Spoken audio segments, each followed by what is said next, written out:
সালামু আলাইকুম, সবাই কেমন আছেন? চলে আসলাম এই ওয়ার্ল্ড কাপের সবচেয়ে অ্যাওয়েটেড ম্যাচ নিয়ে। সবার জন্য না হতে পারে, বাট আমরা যারা আর্জেন্টিনাকে সাপোর্ট করি, নরমালি আমার কথা বলতেছি, আমি একজন আর্জেন্টাইন ফ্যান হিসেবে 2010 সাল থেকে আমি যে দলটার সাপোর্ট করি, সেই দলটার খেলা আজকে। এই বিশ্বকাপের আর্জেন্টিনার এটা প্রথম ম্যাচ, উদ্বোধনী ম্যাচ বলা চলে আর্জেন্টিনার জন্য। একটা জিনিস আমাকে বারবার ভাবায়, আর্জেন্টিনা 2022 বিশ্বকাপে প্রথম ম্যাচটি তারা সৌদি আরবের সাথে 2-1 গোলে হেরেছিল। এরপরে 2022 বিশ্বকাপে আর্জেন্টিনা চ্যাম্পিয়ন হয়েছে।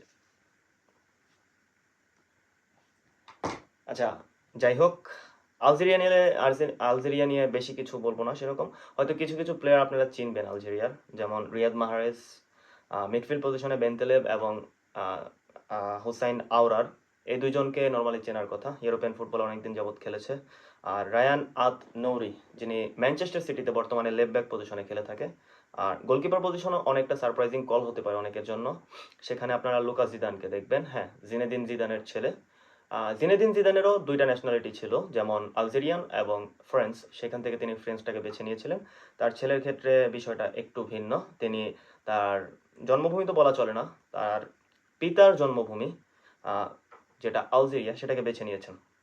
যাই হোক, চলে আসি আর্জেন্টিনা নিয়ে। অ্যাজ এ ফ্যান বয় 2010 সাল থেকে আমি যে দলটার সাপোর্ট করি, সেই দলটাকে নিয়ে যদি আমি বলতে চাই, হ্যাঁ, আজকে আমার ভিডিওটা কিছুটা ডিফারেন্ট হবে। আজকে আমি কোনো ফুটবল অ্যানালাইসিস্ট হিসেবে কথা বলবো না, আমি আমার মনের ইচ্ছা এবং আকাঙ্ক্ষাগুলোর কথাই এখানে বলবো একজন একজন আর্জেন্টাইন ফ্যান বয় হিসেবে। আমার যদি আমি চিন্তা করি স্কলানি আজকে কিরকম ফরমেশন নিয়ে খেলতে পারে, তাহলে স্কলানি হয়তো 3টা ফরমেশনে আর্জেন্টিনাকে আজকে খেলাতে পারে। বেশ কিছু অপশন আছে সেখানে। যদি ফার্স্টে নর্মাল আর্জেন্টিনা সবসময় যেটা খেলে থাকে সেটা হচ্ছে 4-3-3, যেটা সলিড। নর্মালি বল পজিশন হোল্ড করার ক্ষেত্রে বা উইং ফরওয়ার্ড পজিশনে খেলার ক্ষেত্রে 4-4-3 বেস্ট। আর আরেকটা পজিশন আছে, ফরমেশন আছে, যেখানে আর্জেন্টিনা 3 ব্যাক পজিশনে লাস্ট ইয়ার খেলেছে, লাস্ট ওয়ার্ল্ড কাপে খেলেছিল, যেটা নেদারল্যান্ডের বিপক্ষে ছিল। 3 ব্যাক পজিশন, একটা রাইট উইং ফরওয়ার্ড, একটা লেফট উইং ফরওয়ার্ড, আর মিডফিল্ডে 3টা এবং ফরওয়ার্ড লাইনে 2জন, এভাবে খেলতে পারে। আরেকটা অপশন আছে যেটা আর্জেন্টিনা গত বিশ্বকাপে ক্রোয়েশিয়ার বিপক্ষে খেলেছিল, যেটা ছিল 4-4-2। যাই হোক, ফার্স্টে নর্মালি যেটা 4-3 এটা দিয়ে খেলে থাকে আর্জেন্টিনা, সেটার কথা যদি বলি, সেখানে গোলকিপার পজিশনে একটি কমন ফেস দেখতে পারবেন আপনারা, লিসান্ড্রো দিবু মার্টিনেস। আর রাইট ব্যাক পজিশনে দেখতে পারবেন হয়তো অ্যাথলেটিকো মাদ্রিদের নোহাইল মলিনাকে, এবং লেফট ব্যাক পজিশনে বেশ কিছু অপশন আছে স্কলানির, সেখানে একটা অটো চয়েস হতে পারে নিকোলাস তাগলিয়াফিকো। তবে পার্সোনালি আমি চাবো সেখানে ভ্যালেন্টিন বার্কোকে যদি খেলানো হয়। আমি মনে করি সেখানে স্পিডি প্লেয়ার হিসেবে ভ্যালেন্টিন বার্কো কিছুটা বেটার হতে পারে নিকোলাস তাগলিয়াফিকো থেকে। আর তার থেকে বড় কথা, ভ্যালেন্টিন বার্কো বয়সে তাগলিয়াফিকোর থেকে অনেক ইয়াং, সেক্ষেত্রে আর্জেন্টিনা হয়তো একটু সাপোর্ট পেতে পারে। আর সেন্টার ব্যাক ডুয়োর কথা যদি বলি, অনেকে কুটি রোমেরোর সঙ্গে মার্কো সেনেসির একটা জোটবন্ধন চাচ্ছেন। সেখানে আমি পার্সোনালি বলছিলাম সেনেসিকে খেলালে হয়তো ভালো হতো, তবে এক্সপিরিয়েন্সের একটা দাম আছে, ভ্যালিউ আছে। আর তার থেকে বড় কথা, আজকে আর্জেন্টিনার ফার্স্ট ম্যাচ, এই ম্যাচে এক্সপিরিয়েন্স ম্যাটার করবে। সেই ক্ষেত্রে কুটি রোমেরো এবং নিকোলাস ওতামেন্ডি, এই দুজনকে দেখা যেতে পারে। মিডফিল্ড পজিশন আমি যতটুকু ধারণা করছি, স্কলানি হয়তো এনজো ফার্নান্দেজ, ম্যাক অ্যালিস্টার, এই দুইজনের সাথে পারাদেসকে স্টার্ট করতে পারে। আমি শিওর না ডিপলকেও স্টার্ট করতে পারে, বাট আমি মনে করি পারাদেসকে হয়তো স্টার্ট করবে, কারণ লাস্ট মৌসুমে, অর্থাৎ এই মৌসুমে চেলসিতে এনজো ফার্নান্দেস যে পজিশনে খেলেছে, অনেকটা নাম্বার 8 অথবা নাম্বার 10 পজিশনে খেলেছে। সেই ক্ষেত্রে ডিফেন্সিভ মিডফিল্ডে পারাদেসকে দেখা যেতে পারে, এবং রাইটিং ফরওয়ার্ডে বরাবরের মতো লিওনেল আন্দ্রেস মেসিকে দেখা যাবে। সেন্টার ফরওয়ার্ড পজিশনে হয়তো জুলিয়ান আলভারেজ অথবা লাউটারো মার্টিনেজ থেকে একজনকে দেখা যাবে। তবে পার্সোনালি আমি চাবো এইখানে জুলিয়ান আলভারেজকে দেখার জন্য। এবং লেফট উইং পজিশনে হয়তো নিকো গঞ্জালেসকে দেখা যেতে পারে, জুভেন্টাসের প্লেয়ার, খুবই স্পিডি প্লেয়ার, বল রিকভারি খুবই ভালো এবং ওয়ার্ক রেট অনেক ভালো। সেই ক্ষেত্রে নিকো গঞ্জালেসকে দেখা যেতে পারে। এবং এখন চলে আসি সেকেন্ড ফরমেশন নিয়ে, যেটা 4-4-2।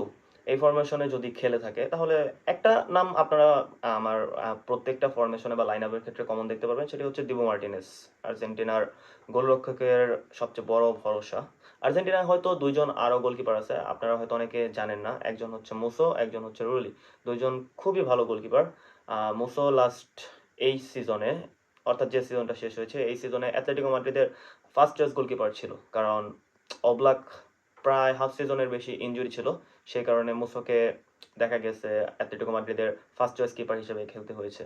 যাই হোক, চলে আসি 4-4-2 এর ক্ষেত্রে হয়তো এখানে আপনারা একটা কমন নাম আরেকটা দেখতে পাবেন, যেটা হচ্ছে নোয়েল মলিনা, কারণ আর্জেন্টিনার রাইট ব্যাক পজিশনটা নিয়ে আমি কিছুটা শিওর না ব্যাকআপ রাইট ব্যাক কাকে নেওয়া হয়েছে।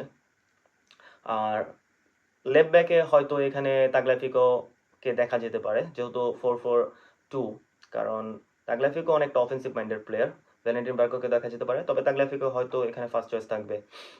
সেন্টার ব্যাক ডুও হিসেবে এখানেও দেখা যেতে পারে কুটি রোমেরো এবং ওতামেন্দিকে। পার্সোনালি আমি সেনেসিকে দেখতে চাবো, কারণ লিসান্ড্রো মার্টিনেজ তার হাইটের কারণে হয়তো সেন্টার ব্যাক পজিশনে নাও দেখা যেতে পারে, হয়তো লিসান্ড্রো মার্টিনেজকে লেফট ব্যাকেও খেলাতে দেখা যেতে পারে স্কলানির।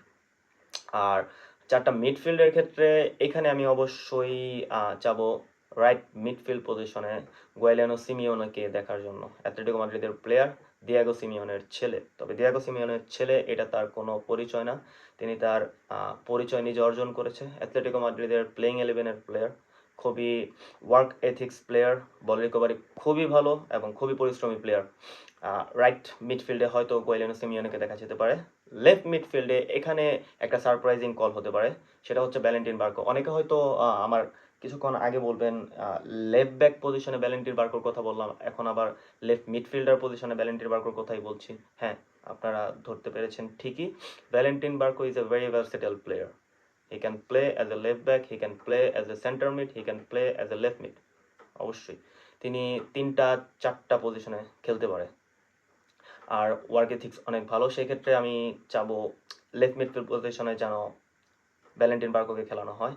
এইখানে হয়তো আপনারা ডিপল অথবা পারাদেস দুইজনের একজনকেও দেখবেন না, কারণ যদি আমার দুইটা সেন্টার মিড খেলানো হয় আমি অবশ্যই এনজো ফার্নান্দেজ এবং ম্যাক অ্যালিস্টারকে বেটার চয়েস হিসেবে নেব, এবং ফরওয়ার্ড লাইনে দুইজন যদি হয় তাহলে আমি জুলিয়ান আলভারেজ এবং মেসিকে, জানি না স্কলানি কিভাবে তার দল সাজিয়েছেন, তবে আমি যদি পার্সোনালি সুযোগ পেতাম তাহলে আমি মেসি এবং আলভারেজকে এখানে রাখতাম, কারণ আলভারেজের ওয়ার্ক রেট অথবা যে পরিমাণ স্ট্যামিনা আলভারেজ মাঠে প্রদর্শন করে সেটা মেসি যে একটা বয়সের ঘাটতি আছে সেটা পূরণ করার জন্য খুবই ইম্পর্টেন্ট হবে। লাউটারো মার্টিনেজ সাবস্টিটিউট হিসেবে লাস্ট কোপা আমেরিকায় যে পারফরমেন্স দেখিয়েছে আমি চাবো যদি সেটা ধরে রাখতে পারে আর্জেন্টিনা অনেক দূর এগিয়ে যাবে বিশ্বকাপে। আর 3 নম্বর যে ফরমেশন নিয়ে কথা বলছিলাম সেটা হচ্ছে 3 ব্যাক পজিশন, যেটা লাস্ট ওয়ার্ল্ড কাপে নেদারল্যান্ডের বিপক্ষে দেখা গিয়েছে। 3 ব্যাক পজিশন যদি আর্জেন্টিনা খেলে এইখানে কুটি রোমেরো, নিকোলাস ওতামেন্দি এবং আরেকটা নাম মার্কো সেনেসি, এই তিনজনকে দেখা যেতে পারে, এবং রাইট মিড পজিশনে হয়তো এইখানে গুয়াইলিয়ানো সিমিওনেকেই রাখবে, অথবা রড্রিগো ডিপেলকে রাখার একটা সুযোগ আছে। লেফট মিডফিল্ডার পজিশনে এইখানে আপনারা ভ্যালেন্টিন বার্কো অথবা নিকো গঞ্জালেসকে দেখতে পারেন, কারণ যদি নিকো গঞ্জালেস এখানে খেলে অনেকটা কাট আউট করে ভেতরে ঢোকার সুযোগ আছে। 3 মিড খেলার ক্ষেত্রে হয়তো একটা নাম্বার 10 পজিশনে খেলবে। যদি সেন্টার মিড দুইটার কথা বলি সেইখানে পারাদেসকে অথবা এনজো ফার্নান্দেজ অথবা ম্যাক অ্যালিস্টার, আরেকটা সারপ্রাইজিং কল হতে পারে জিওভানি লো সেলসো, তার বল কন্ট্রোল, গেম কন্ট্রোল অন্য লেভেলের। আপনারা যদি খেয়াল করে থাকেন জিওভানি লো সেলসো হয়তো লাস্ট বিশ্বকাপ খেলতে পারেনি ইনজুরির কারণে, তবে তার কোপা আমেরিকার পারফরমেন্স যখন এনজো ফার্নান্দেজ এবং ম্যাক অ্যালিস্টার আর্জেন্টিনার ফার্স্ট 11-এ ছিল না, সেখানে 3টা নাম ছিল এবং আর্জেন্টিনার বেস্ট ট্রিও হিসেবে ধরা হতো Rodrigo De Paul, Lisandro Paredes এবং Giovani Lo Celso. Giovani Lo সেলসোকে আপনারা দেখতে পারবেন, অনেকটা মেসির ফিল পাবেন, মিডফিল্ডে মেসি। যাই হোক, যদি নাম্বার 10 পজিশনের কথা বলি এখানে আপনারা দুইটা নাম দেখতে পারবেন, একটা হচ্ছে থিয়াগো আলমাদা আর একটা হচ্ছে নিকো পাজ। নিকো পাজ লাস্ট ইয়ার কোমোতে খেলেছে, ইতালিয়ান একটি ক্লাব। কোমোতে মিডফিল্ডার খেলা অবস্থায় নিকো পাজের গোল স্কোরিং অ্যাবিলিটি এবং গোল স্কোর ছিল কোমোর স্ট্রাইকারদের থেকে বেশি, এবং কোমোর সর্বোচ্চ গোলদাতা হয়েছিল নিকো পাজ। যাই হোক, যদি ফরওয়ার্ড লাইনের কথা বলি সেখানে অটোমেটিক চয়েস লিওনেল মেসি এবং জুলিয়ান আলভারেজকে দেখতে পারবেন। আমি অনেকটা অনেক করে চাচ্ছিলাম লাউটারো মার্টিনেজ এবং এনজো ফার্নান্দেজকে যেন একটা ম্যাচ একসাথে সুযোগ দেওয়া হয়। কারণ যদি লিওনেল মেসিকে আমি নাম্বার 10 পজিশনে খেলাই, তবে বয়সের একটা ঘাটতি আছে, এটাও মানতে হবে। যদি আমি এখানে 27-28 বছরের মেসিকে পেতাম আর্জেন্টিনা টিমে, তাহলে আমি অবশ্যই মেসিকে নাম্বার 10 পজিশনেই দেখতাম। যাই হোক, এই তিনটা ফরমেশনে স্কলানি তার নিজের দল সাজাতে পারে। আমি অ্যাজ এ ফ্যান আজকে কোনো প্রেডিকশন দিব না, আমি কোনো প্রেডিকশনাল ভিডিও বানানোর জন্য এখানে আসি নাই। আমি শুধু আসছি as a Argentine fan boy আমার মতামতগুলো আপনাদের সাথে জানানোর জন্য। আর আমি আজকে আর্জেন্টিনা যেভাবেই হোক, আমি চাবো আর্জেন্টিনার প্রথম ম্যাচটা যেন জয় দিয়ে শুরু হয়, বিশ্বকাপ মিশনটা যেন জয় দিয়ে শুরু হয়। তবে পার্সোনালি আমি চাবো আর্জেন্টিনা আজকে যেন 4-5 গোলের একটা লিডের মাধ্যমে ম্যাচ জিততে পারে। দেখা যাক কি হয়। আপনারা যদি চান আপনাদের প্রেডিকশন জানাতে পারেন। দুই দলের জন্যই শুভকামনা রইল, আর্জেন্টিনার জন্য একটু বেশি শুভকামনা রইল, আমার পছন্দের দল যেহেতু। যাই হোক, দেখা হচ্ছে খেলার পরে আমরা হয়তো আরও একটা ভিডিও করবো আর্জেন্টিনা বর্তমান আজকের ম্যাচের পারফরমেন্স এবং কি কি জিনিস নজর কেড়েছে সবার এই বিষয় নিয়ে। Thank you very much. আসসালামু আলাইকুম, ভালো থাকবেন সবাই।